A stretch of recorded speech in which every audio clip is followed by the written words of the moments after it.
guys. Ayan. Ang ulamin ngayon ay yung Sunday hito. Guys na.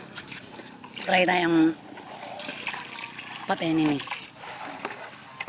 By using the Pamalo. nakabulos na ngayon guys eh. Talaga.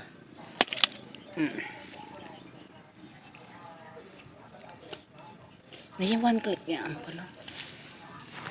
Ayan, tapos may patay kami paniyan.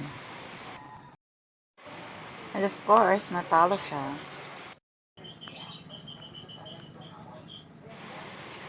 Need to cut the whiskers. At kukuha tayo ng abo para hindi madulas ang paglilinis sa ating catfish.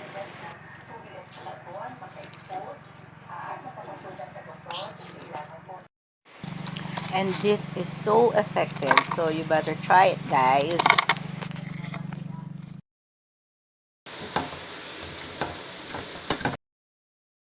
Ayan, talagyan siya ng lemon. Tapos, lagyan natin na siya ng konting suka.